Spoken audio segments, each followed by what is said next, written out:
Assalamualaikum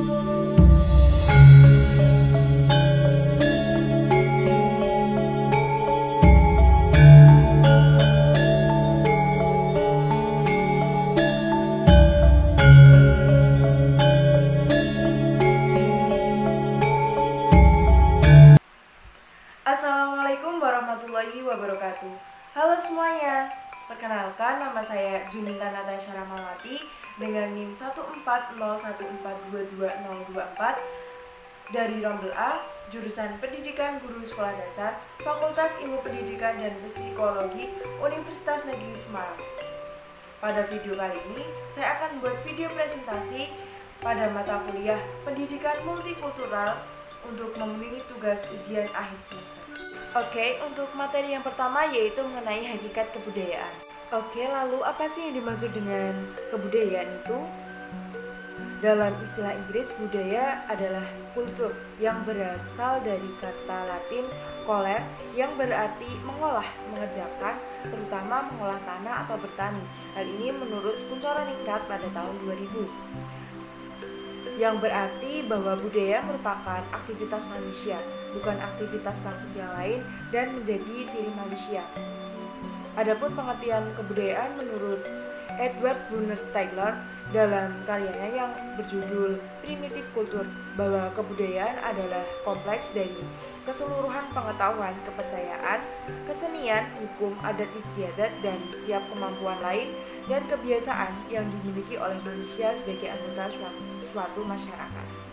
Nah, untuk selanjutnya yaitu unsur-unsur budaya. Menurut Klukon tahun 1953 membagi sistem kebudayaan menjadi 7 unsur kebudayaan, yaitu yang pertama ada bahasa. Bahasa yang terdiri dari atas penggunaan bahasa Batak dalam kehidupan sehari-hari, bentuk komunikasi khas masyarakat Batak, dan perbedaan logat masyarakat Batak. Nah, yang kedua ada sistem pengetahuan. Sistem pengetahuan ini terdiri atas mengenai jenis flora, fauna, fenomena alam, dan pengebatan.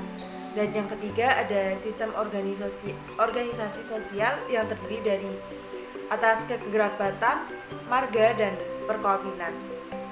Dan yang keempat ada sistem peralatan hidup dan teknologi yang terdiri atas alat-alat produksi, wadah, senjata, makanan, dan rumah. Dan yang kelima ada sistem mata pencaharian hidup yang terdiri dari berburu, berladang, dan mencari ikan.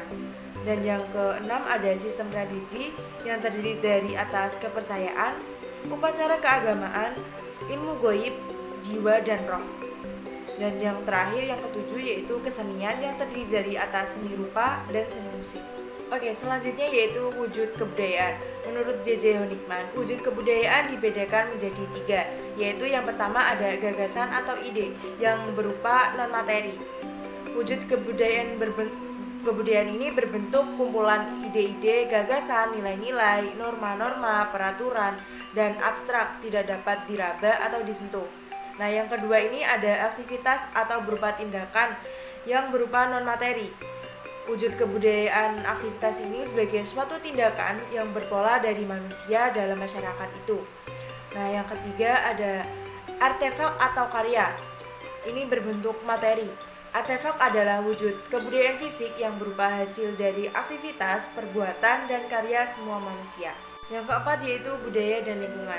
Keberhasilan bertahan hidup suatu kelompok bergantung pada jenis lingkungan yang dihadapi kelompok. Yang pertama ada lingkungan geografis atau habitat fisik.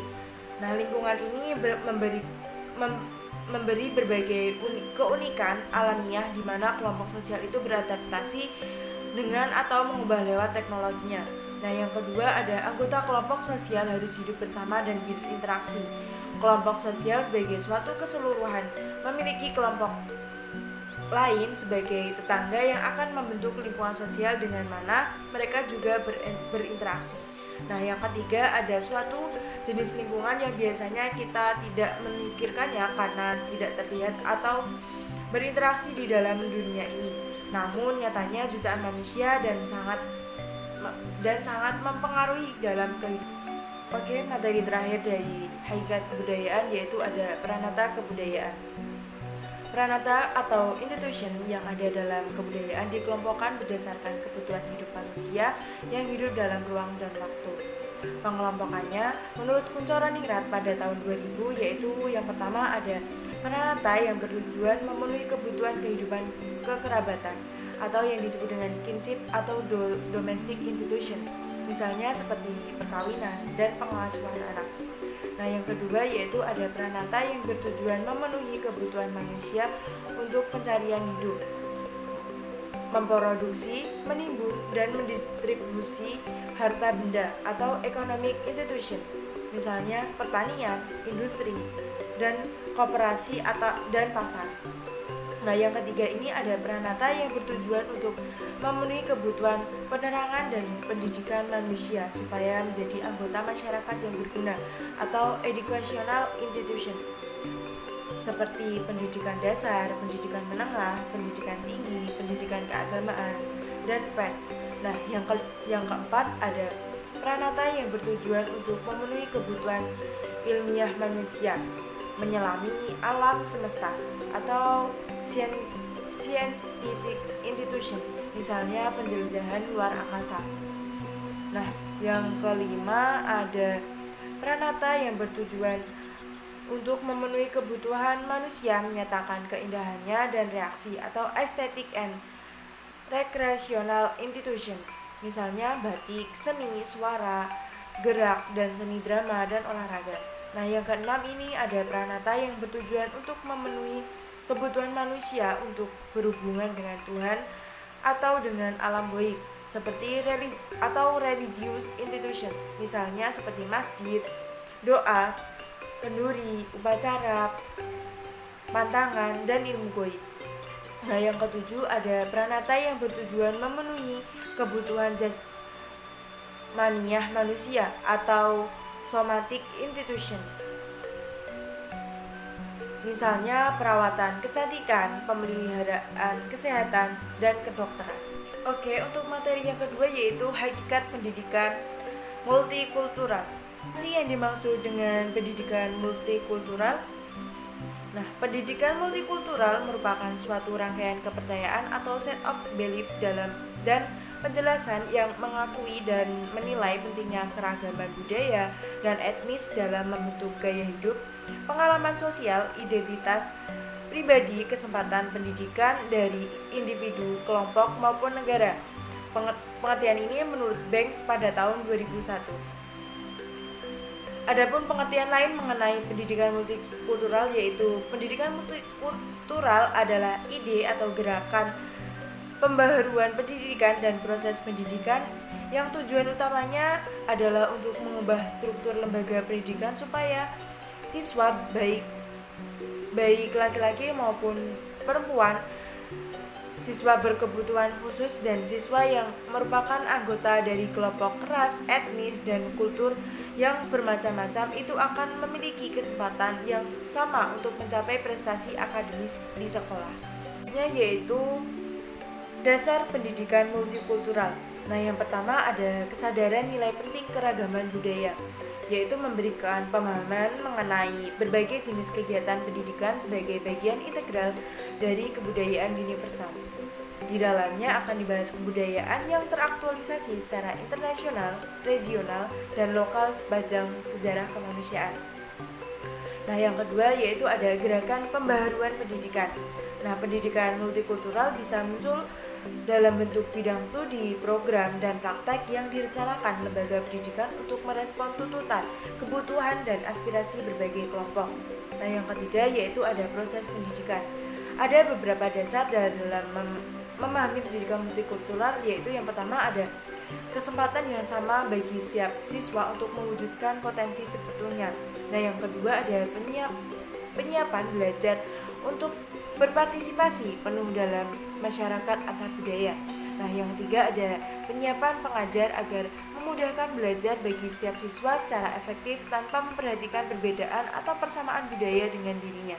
Nah, selanjutnya yaitu tujuan pendidikan multikultural. Yang pertama ada pengembangan literasi etnis dan budaya, yaitu memberi informasi pada siswa tentang sejarah dan kontribusi dari kelompok etnis secara tradisional diabaikan dalam kurikulum dan materi pembelajaran.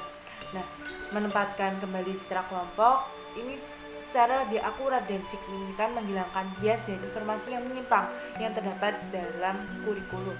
Nah, yang kedua yaitu klarifikasi nilai dan sikap. Pendidikan multikultural mengangkat nilai-nilai inti yang berasal dari prinsip martabat manusia atau human dignity, keadilan, persamaan, kebebasan, dan demokrasi. Maksudnya yaitu mengajari bahwa generasi muda untuk menghargai dan menerima pluralisme etnis, menyadarkan bahwa perbedaan budaya tidak sama dan kekurangan atau rendah diri, dan untuk mengakui bahwa keragaman merupakan bagian integral dari kondisi manusia. Nah, yang ketiga yaitu memiliki wawasan kebangsaan dan negara. Dengan mengetahui kekayaan budaya bangsa, akan tumbuh rasa kebangsaan yang kuat. Oleh karena itu, pendidikan multikultural perlu menambah materi, program, dan pembelajaran yang memperkuat rasa kebangsaan dan keanekaragaman dengan menghilangkan etnosentrisme, prasangka, diskriminasi, dan stereotipe. Nah, yang keempat ada memiliki wawasan lintas budaya. Hal ini berarti individu dituntut untuk memiliki wawasan sebagai warga dunia atau world citizen. Namun, siswa harus tetap dikenalkan dengan budaya lokal, harus diajak berpikir tentang apa yang ada di sekitar lokalnya. Materi yang terakhir dari hakikat pendidikan multikultural yaitu ada fungsi pendidikan multikultural. Yang pertama yaitu ada memberikan konsep diri yang jelas. Nah, yang kedua ada memberi pemahaman mengenai etnis lain. Nah, yang ketiga ada memahami bahwa konflik budaya sangat umum terjadi. Dan yang keempat membantu memberi pertimbangan pembuatan keputusan. Yang kelima mengenai keberagaman dalam penggunaan bahasa. Dan yang terakhir yang keenam yaitu mempengaruhi perubahan sosial. Materi yang ketiga yaitu ada teori yang pertama yaitu menurut Horace Kallen yaitu budaya disebut sebagai pluralisme budaya atau kultural pluralis.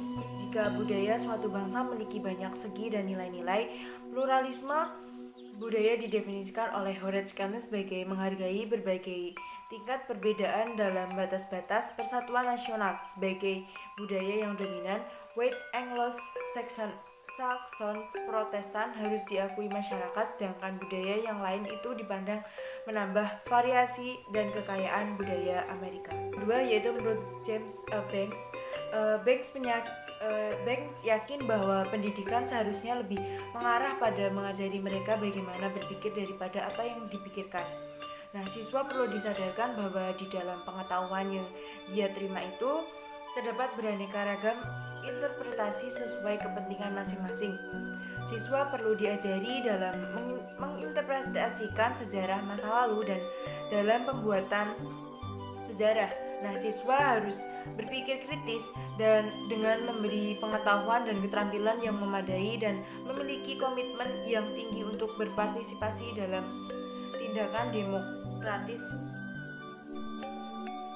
Nah, yang ketiga yaitu teori menurut Bill Martin. Bill Martin menulis bahwa isu menyeluruh tentang multikulturalisme bukan sekedar tempat bernaung berbagai kelompok budaya, namun harus membawa pengaruh radikal bagi semua umat manusia lewat pembuatan perbedaan yang radikal.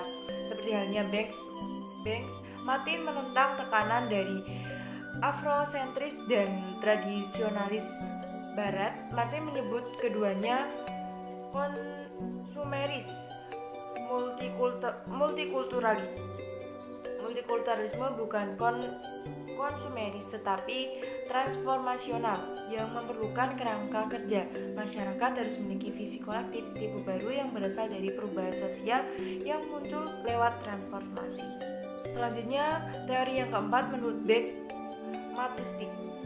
Matustik berpendapat bahwa perdebatan tentang masyarakat multikultural di masyarakat barat berkaitan dengan norma atau tatanan.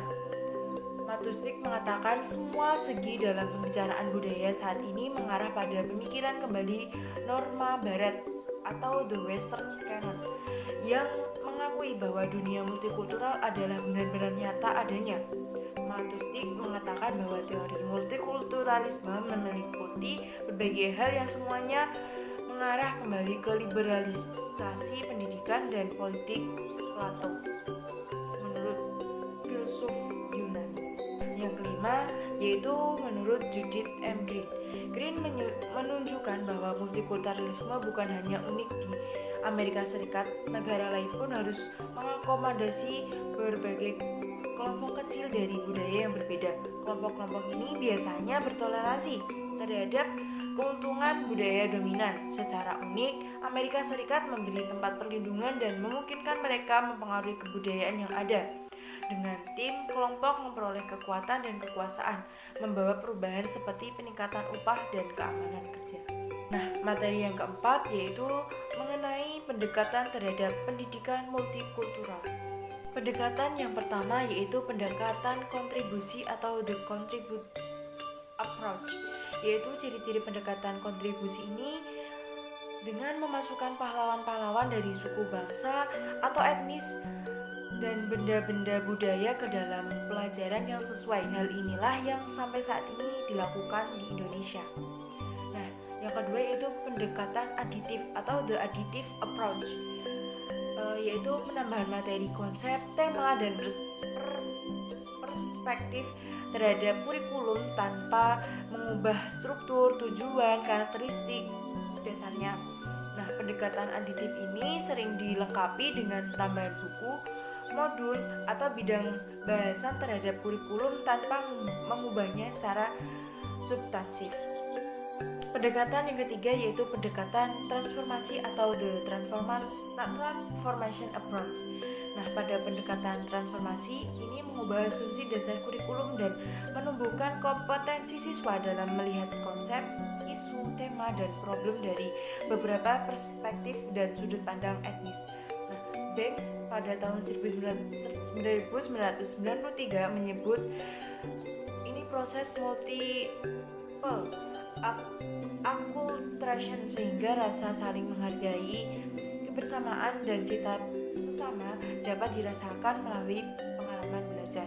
Nah, yang keempat yaitu ada pendekatan aksi sosial atau the social action approach.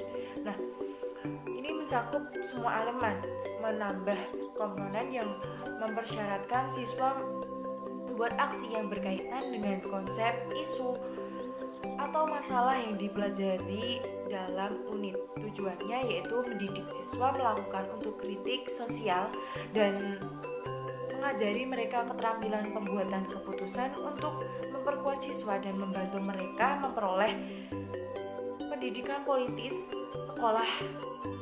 Sekolah membantu mereka menjadi kritikus. Untuk materi yang kelima yaitu karakteristik pendidikan multikultural. Itu selanjutnya yaitu karakteristik pendidikan multikultural di berbagai negara.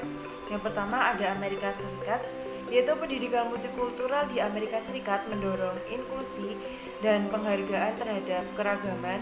Sistem pendidikan di negara Amerika Serikat ini mempromosikan kurikulum yang mencakup sejarah, sastra, dan kontribusi berbagai kelompok etnis. Program-program khusus seperti English as a Second Language atau ASL juga membantu siswa yang baru datang ke negara tersebut untuk belajar bahasa Inggris. Nah, yang kedua yaitu dari Kanada. Kanada mengadopsi pendekatan pendidikan multikultural yang kuat. Sistem pendidikan di Kanada mendorong pengakuan terhadap keberagaman budaya dan bahasa. Terdapat kurikulum yang mencakup sejarah dan kontribusi kelompok etnis yang berbeda. Pendidikan multikultural di Kanada juga berfokus pada pemahaman dan toleransi antar budaya. Yang ketiga yaitu negara Australia. Australia memiliki pendekatan pendidikan multikultural yang terintegrasi dalam sistem pendidikan mereka. Nah, kurikulum di negara Australia mencakup aspek budaya dan sejarah masyarakat Aborigin dan Torres Strait Islander. Pendidikan multikultural di Australia juga mendorong inklusi sosial, kesetaraan, dan penghargaan terhadap keragaman agama, bahasa, dan budaya. Yang Yang selanjutnya yaitu negara Belanda. Nah, pendidikan multikultural di Belanda bertujuan untuk mempersiapkan siswa menjadi warga global yang berpengetahuan luas tentang budaya dan keberagaman.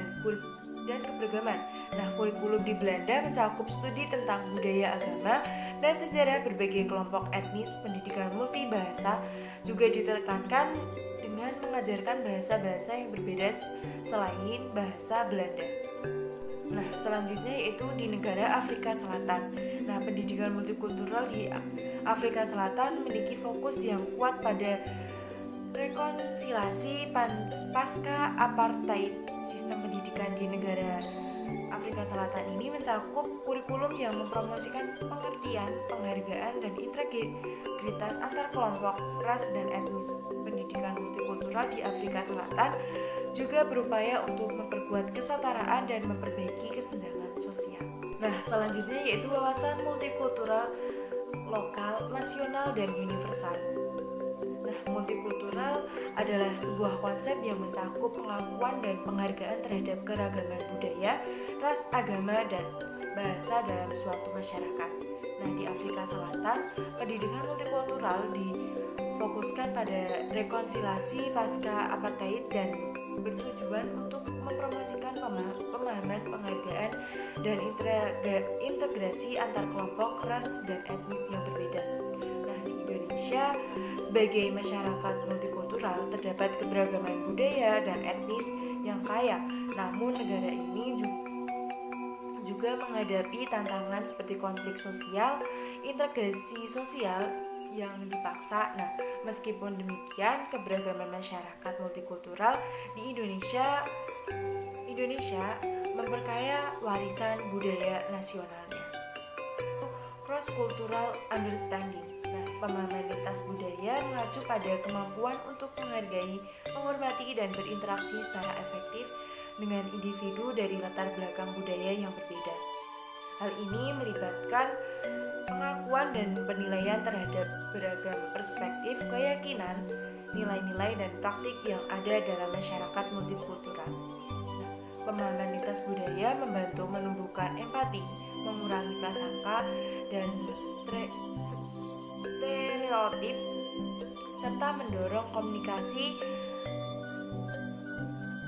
dan kolaborasi yang efektif melintasi batas-batas budaya. Hal ini menuntut individu untuk memiliki pikiran terbuka, kemauan untuk belajar, dan minat yang tulus dalam memahami dan menghargai budaya yang berbeda. Nah, mengembangkan pemahaman lintas budaya sangat penting sekali dalam dunia global saat ini untuk membangun hubungan yang sangat harmonis dan mendorong keragaman dan inklusi budaya. Tadi selanjutnya yaitu problema pendidikan multikultural di Indonesia.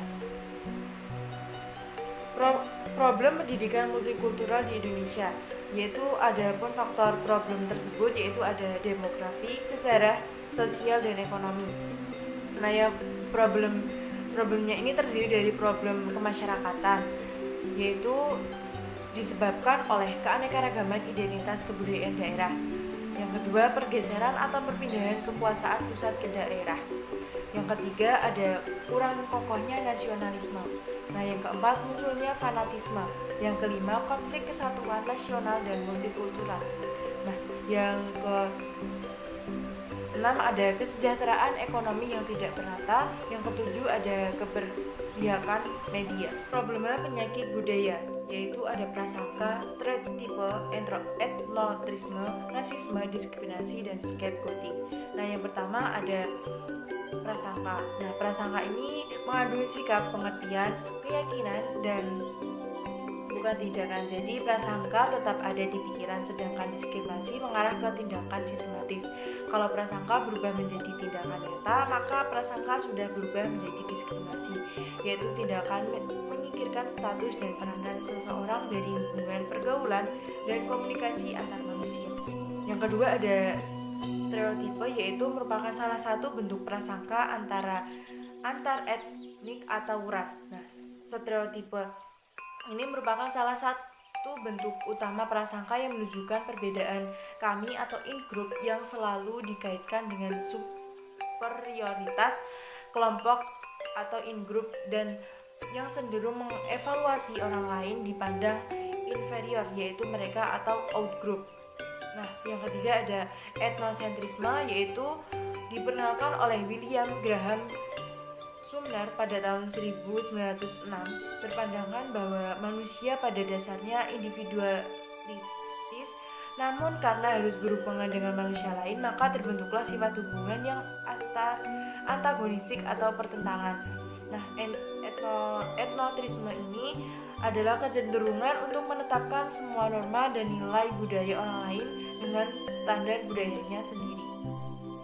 Nah, selanjutnya yaitu rasisme. Nah, ras sebagai konsep secara ilmiah digunakan bagi pengelolaan manusia oleh Buffon untuk menerangkan penduduk berdasarkan perbedaan biologis sebagai parameter. Nah, selanjutnya ada diskriminasi, dan diskriminasi ini merupakan tindakan yang membeda-bedakan dan kurang bersahabat dari kelompok dominan terhadap kelompok subordinasinya. Nah, tindakan diskriminasi biasanya dilakukan orang yang memiliki prasangka kuat akibat tekanan tertentu. Antara prasangka dan diskriminasi ini ada hubungan yang saling menguatkan. Selama ada prasangka, di sana ada diskriminasi. Nah, yang terakhir ada scapegoating atau teori kambing hitam yang mengemukakan kalau individu tidak bisa menerima perlakuan tertentu yang tidak adil, maka perlakuan itu dapat ditanggungkan kepada orang lain. Nah, selanjutnya yaitu problema pembelajaran pendidikan multikultural. Yang pertama ada yaitu guru kurang mengenal budaya masing-masing. Yang kedua ada guru kurang menguasai struktur dan budaya etnis. Nah, yang ketiga masalah seleksi dan intervensi mata pelajaran. Yang keempat ada guru harus menguasai tentang kebudayaan yang memadai. Yang kelima proses mengkonstruksi pengetahuan tentang kebudayaan. Yang keenam ada mengurangi masalah prasangka dalam pembelajaran kebudayaan. Nah, yang terakhir ada masalah kesetaraan pedagogi. Oke, untuk materi selanjutnya yaitu pengembangan pendidikan multikultural di Indonesia. Nah, pendidikan multikultural dan implikasinya terhadap pengembangan pendidikan multikultural. Nah, pendidikan multikultural sebagai ide yang pertama, yaitu implikasinya terhadap pengembangan pendidikan multikultural adalah pemasukan bahan ajar yang berisi ide dari berbagai kelompok budaya. Diperlukan adanya pendidikan yang leluasa untuk mengeksplorasi perspektif dan budaya orang lain. Dengan mengeksplorasi itu akan diperoleh inspirasi sehingga membuat anak menjadi sensitif terhadap pluralitas cara hidup, cara yang berbeda dalam menganalisa pengalaman dan ide, dan cara melihat berbagai temuan sejarah yang ada di seluruh dunia, menurut Pareh pada tahun 1986. Pendidikan multikultural sebagai gerakan reformasi pendidikan, yaitu pendidikan multikultural dapat dipandang sebagai suatu gerakan reformasi yang mengubah semua komponen kegiatan pendidikan. Nah, komponen itu mencakup nilai-nilai yang mendasari, aturan prosedural, kurikulum, bahan ajar, struktur organisasi, dan pola kebijakan. Pendidikan multikultural sebagai proses, yaitu bermaksud untuk mengubah struktur lembaga pendidikan sehingga semua siswa memiliki kesempatan yang sama untuk mencapai kesuksesan akademis. Pendidikan multikultural merupakan suatu proses yang terus-menerus yang membutuhkan investasi waktu jangka panjang di samping aksi yang terencana dan dimonitor secara hati-hati, menurut Banks pada tahun 1993. Bentuk pengembangan pendidikan multikultural di Indonesia, yaitu penambahan materi multikultural yang dalam aktualisasinya berupa pemberian materi tentang berbagai budaya yang ada di tanah air dan budaya berbagai belahan dunia. Yang kedua, berbentuk bidang studi atau mata pelajaran yang berdiri sendiri. Nah, yang ketiga ada berbentuk program dan praktek terencana dari lembaga pendidikan. Yang keempat ada pada wilayah kerja sekolah. Pendidikan multikultural mungkin berarti yang pertama suatu kurikulum yang berhubungan dengan pengalaman kelompok etnis. Yang kedua, suatu program yang mencakup pengalaman multikultural. Dan yang terakhir, suatu total school reform atau upaya yang didesain untuk meningkatkan keadilan pendidikan bagi kelompok budaya, etnis, dan ekonomis. Gerakan persamaan ini lebih dilihat sebagai kegiatan nyata daripada sekedar dibicarakan dalam forum-forum ilmiah. Nah, yang kedua, proses. Sebagai proses, maka tujuan pendidikan multikultural multikultural yang berasal keadilan sosial, persamaan, demokrasi, toleransi, dan penghormatan hak asasi manusia tidak mudah tercapai. Selanjutnya yaitu asas-asas dalam pendidikan multikultural di Indonesia. Yang pertama ada asas wawasan nasional atau kebangsaan, yaitu atau persatuan dalam perbedaan. Asas ini menekankan pada konsep kenasionalan atau kebangsaan. Asas yang didasarkan kepemilikan bersama atau sense of belonging yang menjadi ciri budaya bangsa. Nah, yang kedua ada asas Bhinneka Tunggal Ika atau perbedaan dalam persatuan.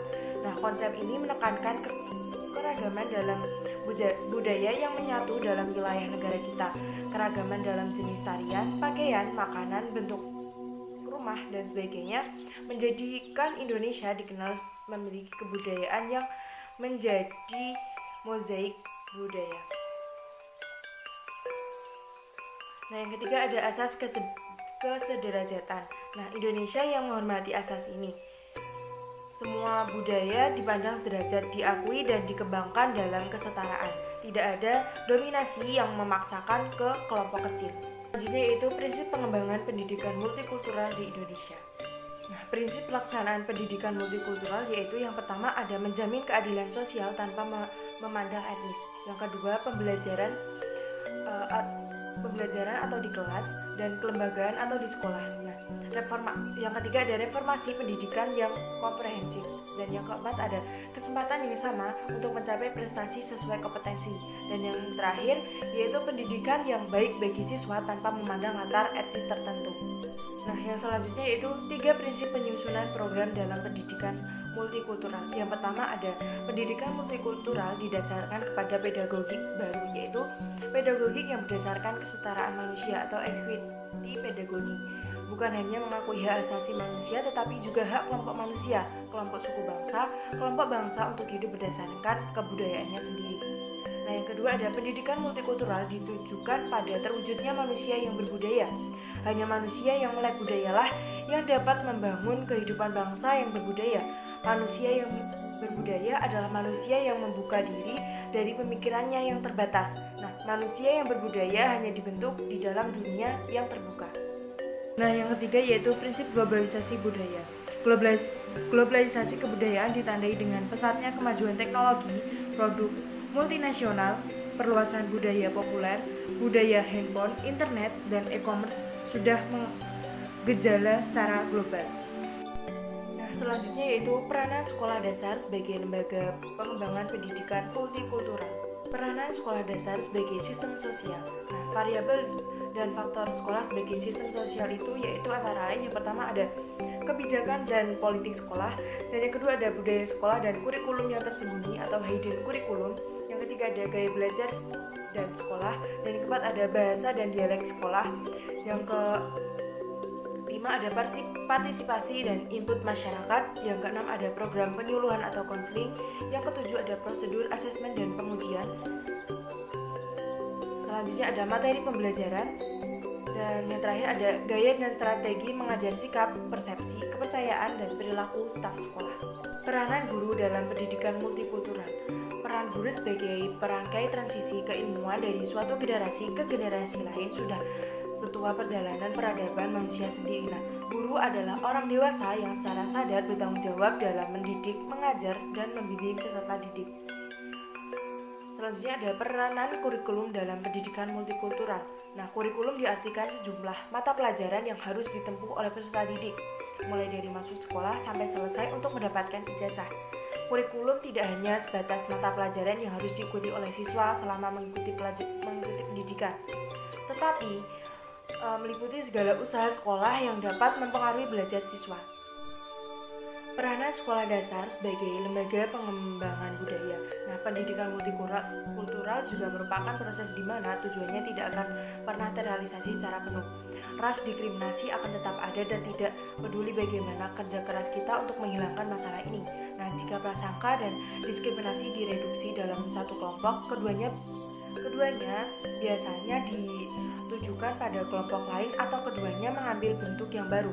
Karena tujuan pendidikan multikultural tidak akan pernah tercapai secara penuh, kita harus bekerja terencana dan berkelanjutan untuk meningkatkan persamaan pendidikan bagi semua siswa. Multikultural sebagai landasan pembelajaran. Menurut Ki Hajar Dewantara, akar pendidikan suatu bangsa adalah kebudayaan. Sens pada tahun 1993 melihat kebudayaan berfungsi sebagai lingkungan kurikulum. Lingkungan dapat dilihat dalam dua perspektif, yaitu lingkungan eksternal dan internal. Lingkungan eksternal ini atau tatanan sosial adalah tempat sekolah itu berada, sedangkan lingkungan internal adalah pada masing-masing visi pendidikan tentang bagaimana sekolah berfungsi dan kurikulum yang digunakan. Kedudukan kebudayaan dalam suatu proses pembelajaran sangat penting, tetapi dalam realita proses pengembangan sering hanya ditentukan oleh pandangan pengembangan tentang perkembangan ilmu dan teknologi. Strategi pembelajaran pendidikan multikultural. Pilihan strategi yang digunakan dalam mengembangkan pembelajaran berbasis multikultural yaitu antara lain ada strategi kegiatan belajar bersama-sama atau cooperative learning yang dipadukan dengan strategi pencapaian konsep atau konsep attainment dan strategi analisis nilai atau value analysis dan strategi analisis sosial atau social investigation. Beberapa pilihan strategi ini dilaksanakan secara simultan dan harus tergambar dalam langkah-langkah model pembelajaran berbasis multikultural. Strateginya yaitu ada strategi pencapaian konsep, strategi cooperative learning, dan strategi analisis sosial dan strategi analisis nilai. Sekolah sebagai pengajaran pendidikan multikultural. Konsep multikulturalisme menekankan pentingnya memandang dunia dari bingkai referensi budaya yang berbeda dan mengenal serta menghargai kekayaan ragam budaya di dalam negara dan di dalam komunitas global. Multikulturalisme menegaskan perlunya menciptakan perbedaan yang berkaitan dengan ras, etnis, gender, orientasi seksual, keterbatasan, dan kelas sosial diakui dan seluruh siswa dipandang sebagai sumber yang berharga untuk memperkaya proses belajar mengajar. Selanjutnya ada perencanaan pembelajaran pendidikan multikultural. Pada tahap ini, target utamanya adalah para guru paham dan berkeinginan untuk mengembangkan RPP multikultural dalam kegiatan belajar yang menjadi tanggung jawabnya, menurut Sutarno pada tahun 2010. Untuk materi yang terakhir yaitu perencanaan dan penerapan pembelajaran berbasis budaya. Perencanaan pembelajaran berbasis budaya. Dalam pembelajaran berbasis budaya, budaya diintegrasikan sebagai alat bagi proses belajar untuk memotivasi peserta didik dalam mengaplikasikan pengetahuan, bekerja sama secara kooperatif, dan mempersiapkan dan mempersepsikan keterkaitan antara berbagai mata pelajaran. Perencanaan ini yaitu ada petunjuk untuk mengajarkan materi multikultural dan prinsip-prinsip dalam menyeleksi materi pokok bahasan. Penerapan pembelajaran berbasis budaya yaitu ada 4, yaitu belajar tentang budaya, belajar dengan budaya, belajar melalui budaya, dan belajar berbudaya. Terima kasih, sekian video presentasi dari saya, semoga bermanfaat. Mohon maaf apabila ada kesalahan. Wassalamualaikum warahmatullahi wabarakatuh.